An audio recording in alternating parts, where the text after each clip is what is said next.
and welcome to the Coach with Purpose series of podcasts.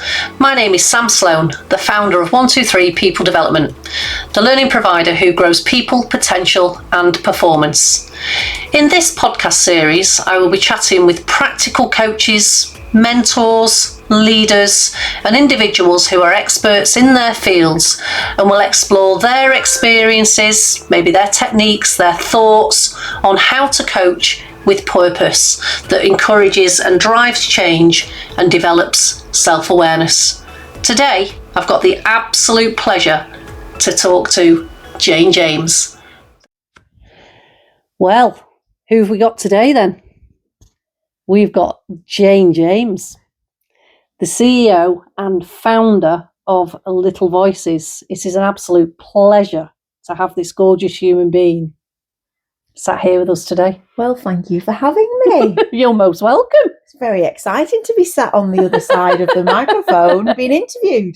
That's very true, actually. Yeah, it is. Yeah, because it's normally you doing the interviewing, isn't it? It is on the other side. Yeah, it is. So how does it feel being interviewed on this side then? It feels very different, a little unusual, but I'm excited for the journey. Fantastic. So what are we going to talk about? Jane, obviously, is an employer, should say, of Little Voices. And Jane decided, in your infinite wisdom, to send some of her gorgeous staff onto the Coaching with Purpose programme. So I'm kind of intrigued. Why did you decide to do that? Why did I decide to send some of our employees on the programme? For me, people make a company. Oh, yeah. 100%. It's all about the people. And investing and developing my people and the people in we call it a family, but in our organisation is absolutely central to what I do, what I believe in. Just as we develop young people, because that's what our day-to-day job is, developing young people to be the best version of themselves, you can't be doing that and then not doing it with your own people internally in your head office. So the staff that work with me in my head office every year, I want to help them develop and grow. And it's never about to keep hold of them, but it's actually to give them as many skills and as much development as they need or could soak up so that they can choose the right direction for them. And I've been really lucky to have worked with many of my employees. I mean, amongst us, we've probably got over 60, 70 years worth of experience collectively. Wow. They seem to stay a long time. But two of the ladies that have worked with me for 13 and 14 years respectively are always hungry to learn, and we always do different things. So it really seemed like the natural next step as they were stepping up to directors of the business to give them coaching qualifications, help them to develop personally and professionally in the coaching field. That's fantastic. It's really interesting, isn't it? And sort of the more we speak to leaders these days, there's more and more conversations happening around the benefits of having coaching skills for leaders. But I'm intrigued. Obviously, they've gone through the Coaching with Purpose programme, they've gained their accreditations, etc. And they had that kind of learning journey. But I suppose what I probably really want to know is, from an employer perspective, what have you noticed from those individuals after and post since the programme? The growth in both individuals has been huge in terms of just the ability to hold space for people that they're dealing with every single day. To approach conversations with a deeper level of questioning, not maybe with a blinkered tunnel vision thought process of what the outcome should be, but how do we help this individual to improve and help, and the best way to get them to improve is to coach them, to ask better questions. I always remember the infamous Tony Robbins saying, ask a better question, you'll get a better answer. And ultimately, you know, they're asking more questions, relevant questions, deeper questions, more insightful questions that helps individuals get where they need to get to. Rather than, you know, we're in franchising, so our sector is very much, as most businesses, operational handbook, the way things are supposed to be done, this way, that way, follow the step by step. but there's always blockages and there's things that get in the way, and it's helping the individual to access the information they need to in the right way. So I've seen a huge development in both the ladies that have been through the program. They've enjoyed it. Yeah. They've really enjoyed it. And part of the battle of learning, which is why so many of us don't succeed necessarily in school so much, is because we're not actually enjoying what we're doing, but they've really enjoyed the course. They've enjoyed being in a cohort with various different people. So lots of businesses can bring in trainers or do training programs, but you're with your own. Yeah. Whereas with Coaching with Purpose, they were with other individuals from other organisations that brought other perspectives, which challenge their thinking, challenge their approaches. And I'm not saying that we've had, Monday morning meetings where we've all sat down and reflected on their coaching course. We haven't. Yeah. I've just seen it sort of, it's infiltrated in them and it's permeated, and it's now sort of, having an impact, a direct impact on the people that we work with in the business. That's lovely. That's absolutely fantastic. And I suppose you've seen the impacts for them individually, but what about the people that they then go on and develop? The other staff, the other people within the organisation, etc., that maybe they're responsible for as well. So what have you maybe seen a difference in them, for instance? Yeah, I think relationships, look, I started my business from a laptop and not very much else. And it's grown into a national organisation with, hundreds of tutors, franchisees, head office staff, which was beyond anything I imagined would ever happen. And you almost find yourself there, not very much of a detailed plan behind it. Yeah. So often what has happened in a business like that is that everything comes to the founder, everything filters through me. I'm the decision maker, everybody comes to me. But actually, by empowering the people beside me, we're now channeling, so our people go to the other people within my organisation, not just me. Yeah, that's brilliant. And so that in itself speaks volumes, because they're obviously getting the outcomes that they need, they're getting the responses they need, they're building relationships with the people in our office, and it's success breeding success, really. Yeah. It's funny, isn't it, how even just a couple of people kind of using this approach actually has such a big impact, because people tend to copy behaviour, certainly in workplaces. So if maybe there's maybe not great behaviours kind of cracking off, etc., and we probably all know workplaces that are like that, you tend to see that behaviour just breed throughout the organisation. But when something like this is introduced, all of a sudden you start to see the really positive behaviours being copied. And nobody said it, nobody stipulated that this is what's happening, but that's what we tend to see a lot of the time, which I always find really fascinating. It's kind of that shift, but nothing's actually been said, if that makes any sense. So I'm probably really intrigued. So the people that you sent on the course, brilliant. The people that they're directly impacting, fantastic. But what about your customers, your clients, the people that use your services through Little Voices? What do you think they might have noticed? Well, it's definitely a ripple effect. So it does just ripple out almost like a pool of water. What we've brought in is a coaching approach, and part of our franchise growth track and leadership accelerator program that we've put together, there's an awful lot of coaching in that. Brilliant. So our franchisees are then coaching their tutors, and therefore the tutors are naturally being more curious. Therefore it is just a ripple. Yeah. I can't give you stats and data and impacts because it's not something that's measurable like that. Yeah. It's more like osmosis into the culture of the organisation. There's a word for you, isn't it? I must have learned that at school. You picked up that somewhere. I did. But it is, and I think it's about, the whole organisation operating in a more curious way to enable belonging to feel much better. Because for me, centrally, if the children feel like they belong, and the adults that bring, and the caregivers that bring the children feel like they belong, and the tutors feel like they belong, and the franchisees belong, it all just works together like a chain. And that can only happen if people feel seen and heard. Yeah. And people only feel seen and heard if they're being asked questions. Yeah, that's very true, isn't it?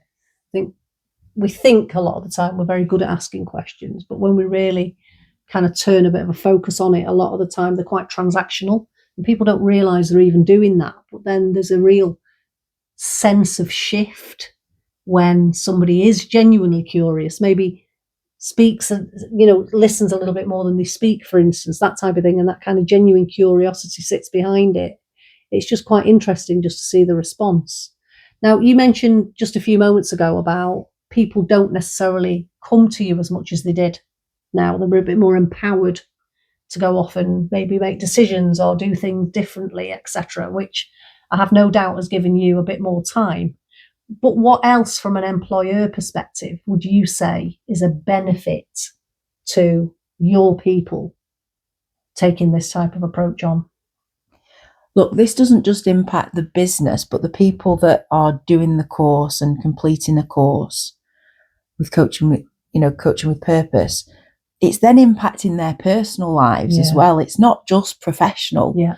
So they're showing up differently for themselves in all of their environments. That can only be a good thing for a human being.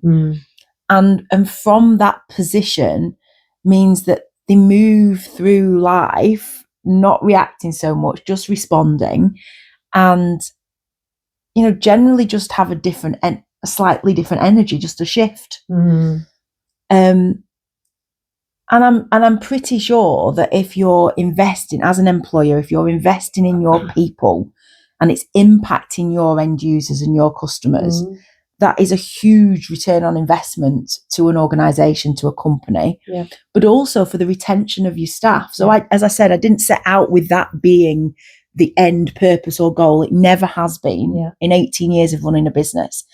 The girls that work with me, and I call them girls because we've worked since we were young together, but the ladies that work with me, and gentlemen, but the ladies that have been on the course in particular have worked with me a long time, and they haven't chosen to go and work somewhere else or look somewhere else. And I'm not saying that that's just because of this, but there is an investment in them as a human being that will impact other areas of their life. But I've always done it knowing I'm giving them the wings, and if one day they need to go off and fly somewhere else, that's okay. That's okay. But so far, the return on investment, or the very sort of calculative approach, has been that no, actually our people are really well developed and they seem happy, to my knowledge. That's brilliant. And if they didn't, then they'd understand how to have a difficult conversation and work that through, and we'd find solutions. That's fantastic.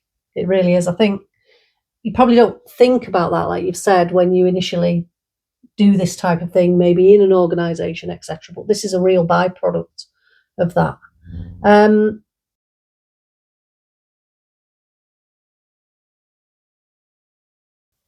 You mentioned that they kind of turn up with a slightly different energy, which really intrigues me when you say that. We've done many in-house courses, like you said earlier, where you kind of do the training with everybody from that organisation. And there's a lot of benefit to not doing that sometimes when it's a more of an open course and you've got lots of different people on that particular workshop. But these were in-house courses. And what we found and what I started to notice was we did the 6 modules, and then we used to do monthly catch-ups afterwards. And once they'd got the accreditation, etc., and their skill set was growing and evolving, I noticed that there was about 4 or 5 of them out of the 12 that were turning up to the calls dressed differently, held themselves differently, interjected differently, challenged differently. And I called it out. And I told them what it was that I had noticed. And I said, talk me through, from your perspective, that energy shift, if you like. And they were aware of it, but not, I can't explain it in any other way. They kind of knew something had changed, but they didn't quite know what. And when I asked them that question, what shifted here? Because I'm noticing X, Y, and Z. And they were like, I just feel more confident. There's that word again, confidence. I just feel more confident. I feel able to speak up. I feel more equipped. I feel like I've got some tools. So it's provided that confidence for me. So I don't know if that makes any sense. It makes total sense. And when you said that, I mentioned they show up differently, the energy's different. Yeah. For me, that can be summed up in the word confidence. Yeah. And it's not that an individual was less confident or underconfident in before. It's just a different layer of confidence because they're equipped with some resources. Yeah. They've got a deeper level of awareness of self. They've also got a curiosity to find out and become aware of others. Yep. So therefore, the shift is very subtle, very gradual. It's layered in those 1% marginal gains. It is just it's an evolution. Yeah. That's a great word. That's a really good way of explaining it. And also I think it's never ending. So it's not something that you go on a course and you finish. You go and do, and I don't mean this in any derogatory way, but you do a first aid course or a technical part of your job type course that you've got to tick a box for, whether that's GDPR, safer recruitment, in our line of work, safeguarding, etc. But ultimately with this kind of course, with this kind of work and learning, it's ongoing forever. It's just layered and layered and layered and layered through time, through experience, through different job roles, different perspectives, different human beings. It's never ending, really. Yeah. I suppose I was going to use the word frustrating. It's not frustrating at all as a coach, because you can never get there. To me, there isn't an end. You're absolutely right. And I absolutely get that. It's not frustrating in that sense. But I think when you're a bit of an achiever, you want to get to the end, but there isn't one. But that's also really exciting as well, that that there's so much more to gain and to learn. Yeah, I think it's ever growing, ever evolving, and to one of the girls on the course is actually my younger sister of 16 years, and to see your own sister grow and develop as well. I mean, it's been quite transformational, like hugely transformational, to see where she started and where she is now. And she's really invested in self, and it's impacted her in so many different ways. And that's a beautiful thing. So for me as an employer, to see your people growing and feeling so accomplished, that's priceless. Yeah, I absolutely agree. A lot of pride as well, I think, there. So we're probably going to have to start to wrap up, because it's a fascinating conversation again. As I always ask right at the very end, 3 tips then. Now I'm going to change it to an employer that are thinking about upskilling maybe their leadership teams or their people in coaching skills. So 3 tips for an employer. 3 tips. Well, number 1, you've got to look at your staff, look at your role of staff, and empower them. You have to empower your people, because then your people go on to live and breathe the values of the organisation and will over deliver every single time. Yeah. So empower your staff. Look at this. For me personally, it's worked really well running this, where the girls have gone on different courses. They've not necessarily done it together. Yes. I think that's been really powerful. Yeah. So different staff on different cohorts, meeting people from other organisations, because the conversations and connections that come out of that can only, again, uplift the organisation. And thirdly, I think as an employer, stay curious yourself. It could be that your people that go on the course come back with some really great ideas of to how to change direction. Remain open to that. Yeah, brilliant. Because I think sometimes we can just stay in our lane, play safe, say no. And that doesn't really evolve very well. No, that's very true. Absolutely. Jane, it's been an absolute pleasure. Thank you for having me. You're most welcome. In the other seat for once, like you said right at the very beginning. Yes. It's been an absolute pleasure. Thank you to the gorgeous Jane James.